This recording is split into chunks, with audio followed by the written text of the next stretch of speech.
All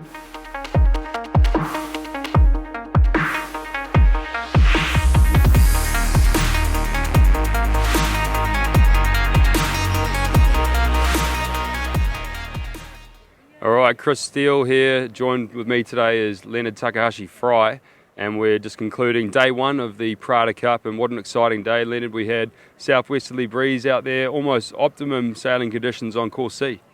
Yeah, it was champagne conditions out there. The southwest west coast sea breeze prevailed in the end, and a little bit more breeze than forecasted. But yeah, it looks like the boats got on the boogie there, and saw some exciting racing. And just quickly, so obviously INEOS Team UK had two races today in American Magic. Rossa, Prada, Pirelli only one. What did you see in the first race, other than the Brits? Obviously, we've heard a lot about their boat speed and how much they've improved, but did you expect to see them go quite that well? No, it was jaw-dropping, really. The start was really even against American Magic, and INEOS Team UK got out to that right-hand side and seemed to be the favoured side during the whole race, and they didn't even make any mistakes and just kept them behind them the whole race. So, it was pretty exciting to see, and look, I'm really excited for what's more to come in the rest of the series. Yeah, I thought a little bit hard done by for the Americans in that first race. It looked like the boundaries were a little bit skewed, and so it meant that the boats basically sailed most of that first beat on port out to the right-hand side of the racetrack, and it was a little bit of a case of rich getting richer. So, the British obviously won the right, and then were able to just extend early on, and very few manoeuvres in that race, and that kind of set the tone for the whole race there on. Yeah, it seemed to be that way, but looking at the stats after the race, it seemed like the Brits had a more consistent, better average speed upwind and downwind, and I think they did do one extra manoeuvre more than the Americans. So, if you look at it like that, then it shows that the INEOS Team UK have made some pretty big changes to their boat, and they've pretty much changed pretty much all their gear, really. So, yeah, it's going to be exciting. It was exciting to see that, if they were going to back it up against Leonard Rossa, and seemed to go after them. Yeah, I mean, it was the first chance for us to see them in a race scenario officially, and it looked like they, got a new mast, they got a completely new main setup, new flaps on the foils, and then a new rudder altogether with obviously a different elevator as well. And it looked like the surprising thing for me was obviously in a straight line it was a lot better, but turning corners they had a lot of confidence being able to throw the boat into some pretty tight manoeuvres. We saw them go around the bottom mark and throw it straight into attack, which is quite a tough manoeuvre, especially when you're 900 metres ahead. You think you try and keep it simple, but they had plenty of confidence to do those tough manoeuvres, and they shut the racecourse down pretty quick, so that was impressive. And then, I think the big question, like you said, was race two with the Italians. So pivotal moment in the pre-start. Again, that right-hand side of the racetrack was super biased, and both teams would have known that going into it. What did you think was the key moment in that second pre-start?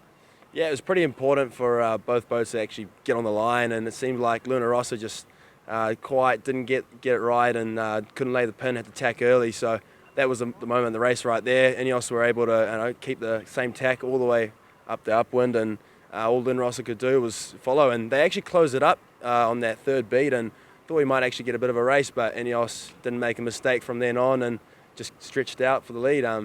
But it was actually quite good to see, because INEOS in the Challenger Series, they looked like they were a bit flustered during the racing, but today, if you listen to their comms real carefully, they were real cool, calm and collective, and looks like everything on board was all well. And like you said, they're throwing into some pretty complex manoeuvres on day one, so I think it's really good good things for the future, really.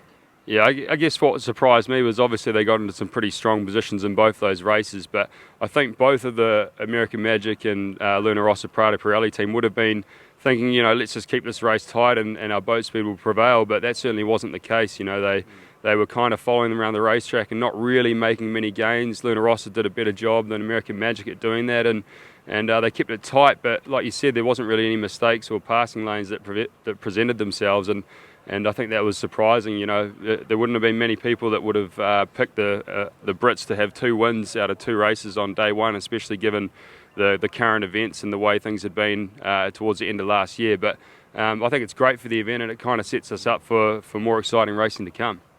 Yeah, it just shows that it's anyone's game now. INEOS are completely, fully changed now. So the other teams can't really look at them on a low light. They have to, expect them to keep improving, and they have to improve as well to make it interesting for, the Prada Cup. So Yeah, I'm really excited for the next 2 days, and hopefully we get to see some more close racing and some lead changes.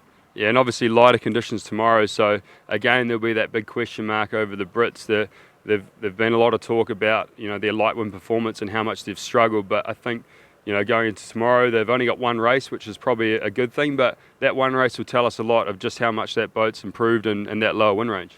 Yeah, as they struggled in the light winds in the Challenger Series, so yeah, I think it'll be a good show for all of us to know how much they actually improved, and if they're changing the boat fully is going to help them. So if they do well in the light tomorrow, then we know that INEOS have really come to the Prada Cup and showed up. Nice. And then just lastly, we've sort of just had word that the Italians are lodging a protest against the British team, something to do with the ruling around their outhaul and how it externally exits the front of the sail there. So I think we'll get more info on that to you as soon as possible. But that's definitely a story that we'll keep a close eye on. And then going into tomorrow, we've got 3 more races and lighter breezes. Hopefully we get all those races underway on time, and we'll bring you more action as soon as we get it. So from myself here and Leonard, big thank you to everyone at Live Sail Die, and big thanks to our supporters for constantly allowing us to bring you this coverage, and we'll see you again tomorrow.